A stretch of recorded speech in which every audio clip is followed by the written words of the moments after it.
ആദ്യമേ തന്നെ മത്സരിക്കേണ്ടതില്ല എന്നുള്ളൊരു തീരുമാനത്തിലായിരുന്നു. പക്ഷേ കഴിഞ്ഞ ദിവസം പാർട്ടി കേന്ദ്ര നേതൃത്വം എന്നെ ദില്ലിയിലേക്ക് വിളിപ്പിക്കുകയും രാഹുൽ ഗാന്ധിക്കെതിരായിട്ട് മത്സരിക്കണമെന്ന് ആവശ്യപ്പെടുകയും ചെയ്തു.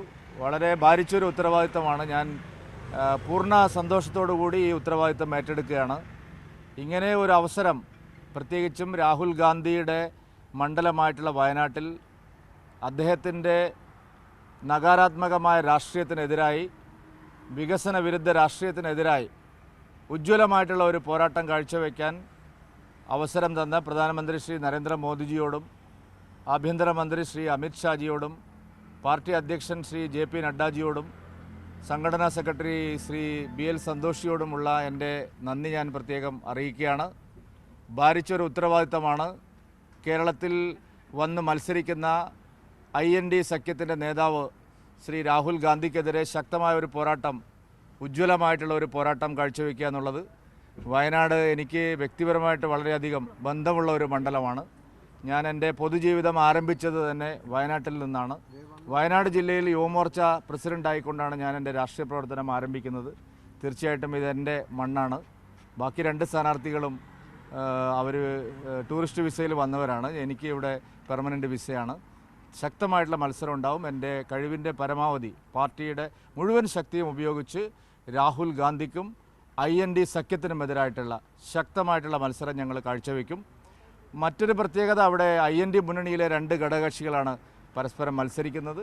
അതുകൊണ്ട് അതിലേതെങ്കിലും ഒരു സ്ഥാനാർത്ഥി മത്സരിക്കേണ്ടതിൻ്റെ ആവശ്യമേ അവിടെ ഉള്ളൂ. പക്ഷേ എന്തായാലും ശക്തമായിട്ടുള്ള ഒരു മത്സരത്തിന് ഞങ്ങൾ തയ്യാറെടുക്കുകയാണ്. വയനാട് വീരകേരളവർമ്മ പഴശ്ശി തമ്പുരാൻ്റെ യുദ്ധം കണ്ടിട്ടുള്ള ഒരു നാടാണ്. ഈസ്റ്റ് ഇന്ത്യ കമ്പനിക്കെതിരായിട്ട് അതിശക്തമായിട്ടുള്ള പോരാട്ടം നടത്തിയ പഴശ്ശി രാജാവിൻ്റെ മണ്ണിലേക്കാണ് ഞങ്ങൾ ഉജ്ജ്വലമായിട്ടുള്ള പോരാട്ടം വയനാട്ടിൽ കാഴ്ചവെക്കും. ജനവിശ്വാസം ആർജിച്ച് മുമ്പോട്ട് പോകും. നരേന്ദ്രമോദിജിയാണ് ഇങ്ങനെ ഒരു അവസരം ഞങ്ങൾക്ക് തന്നിരിക്കുന്നത്.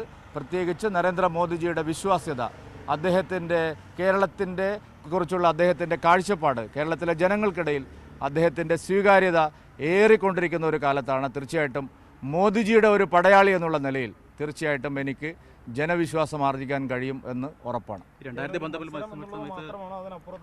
അല്ല, അത് നിങ്ങൾ കാണാൻ, നമുക്ക് കാത്തിരുന്ന് കാണാമല്ലോ. തെരഞ്ഞെടുപ്പ് ഇന്ന് എൻ്റെ സ്ഥാനാർത്ഥിത്വം ഇന്ന് പ്രഖ്യാപിച്ചിട്ടേ ഉള്ളൂ.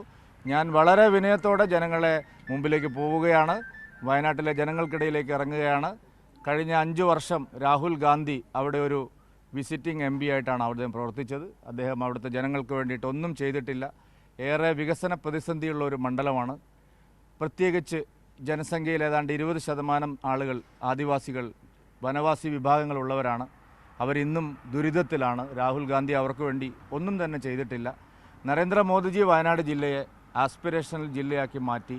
അതിനു വേണ്ടിയിട്ടുള്ള പാവപ്പെട്ടവർക്ക് വേണ്ടിയിട്ടുള്ള ധാരാളം വികസന കാര്യങ്ങൾക്ക് അവിടെ പ്രവർത്തനം തുടക്കം കുറിച്ചു. പക്ഷേ ഒരു യോഗത്തിന് പോലും രാഹുൽ ഗാന്ധി വന്നില്ല എന്നുള്ളത് ദുഃഖകരമായിട്ടുള്ള ഒരു സത്യമാണ്. വയനാടിൻ്റെ വികസനത്തിന് രാഹുൽ ഗാന്ധി ഒരു ചെറുവിരൽ പോലും അനക്കിയില്ല. അദ്ദേഹം വല്ലപ്പോഴും അവിടെ വന്ന് ഒരു ടൂറിസ്റ്റ് വിസയിൽ ആളുകൾ വരുന്നത് പോലെ വന്നു പോവുകയാണ്. വയനാടിന് ധാരാളം വികസന പ്രതിസന്ധികൾ പരിഹരിക്കാനുണ്ട്. അത് മോദിജിക്ക് മാത്രമേ ഇനി പരിഹരിക്കാൻ കഴിയൂ എന്നുള്ള ഉറച്ച വിശ്വാസം ഞങ്ങൾക്കുണ്ട്. എൻ്റെ ഷെഡ്യൂളൊന്നും തീരുമാനിച്ചിട്ടില്ല.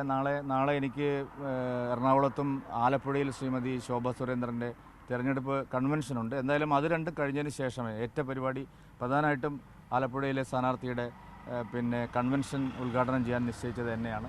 ഇന്ന് കോട്ടയത്തെ സ്ഥാനാർത്ഥിയുടെ കൺവെൻഷനായിരുന്നു.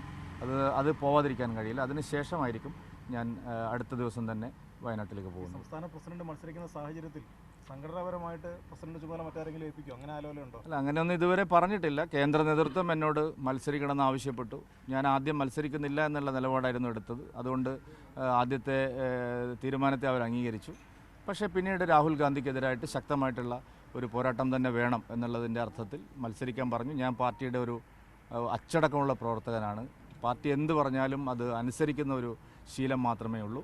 തീർച്ചയായിട്ടും പാർട്ടിക്കാരൻ്റെ ഒരു പ്രസിഡന്റ് എന്നുള്ള നിലയിൽ മാത്രമല്ല, ഒരു അടിയുറച്ച പാർട്ടി അച്ചടക്കമുള്ള പ്രവർത്തനം എന്നുള്ള നിലയിൽ ഈ പോരാട്ടം, കനത്ത പോരാട്ടം നിങ്ങൾക്ക് വയനാട്ടിൽ പ്രതീക്ഷിക്കാം. വളരെ ശക്തമായിട്ട് രാഹുൽ ഗാന്ധി നേതൃത്വം നൽകുന്ന വികസന വിരുദ്ധ രാഷ്ട്രീയത്തിനെതിരായി, തെറ്റായ രാഷ്ട്രീയത്തിനെതിരായി, പ്രത്യേകിച്ച് വിദേശ രാജ്യങ്ങളിൽ പോലും പോയി ഇന്ത്യയുടെ വികസനവും പുരോഗതിയും തടയാൻ പരിശ്രമിക്കുന്ന ഒരു നേതാവിനെതിരായി സർവ്വശക്തിയും ഉപയോഗിച്ച് ഞങ്ങൾ പോരാടും. കഴിഞ്ഞ തവണ 1 ലക്ഷത്തിൽ താഴെ മാത്രം വോട്ട് കിട്ടിയൊരു മണ്ഡലമാണ്. കഴിഞ്ഞ തവണത്തെ വോട്ടുകൾ നോക്കിയിട്ടാണോ? നോക്കൂ, നിങ്ങൾ രാഹുൽ ഗാന്ധിയും കുടുംബവും പതിറ്റാണ്ടുകളോളം കയ്യിൽ വെച്ച മണ്ഡലമായിരുന്നു അമേഠി. കഴിഞ്ഞ തവണ അമേഠിയിലെ ജനങ്ങൾ എന്താണോ ചെയ്തത്, ഇത്തവണ വയനാട്ടിലെ ജനങ്ങൾ അത് ചെയ്യുമെന്നുള്ള പ്രതീക്ഷയോടാണ് ഞങ്ങൾ പോകുന്നത്. നിങ്ങൾ നോക്കുന്നു, നമുക്ക് കാത്തിരുന്ന് കാണാമല്ലോ. നമുക്ക് തെരഞ്ഞെടുപ്പ് സ്ഥാനാർത്ഥിത്വം പ്രഖ്യാപിച്ചിട്ടേ ഉള്ളൂ. ഞങ്ങളെ പ്രവർത്തനങ്ങൾ എങ്ങനെയുണ്ടെന്ന് നിങ്ങൾ വിലയിരുത്തിയിട്ട് അടുത്ത ദിവസം ചോദിക്കും. ഞാൻ നിങ്ങളുടെ കൂടെ എപ്പോഴും ഉണ്ടല്ലോ.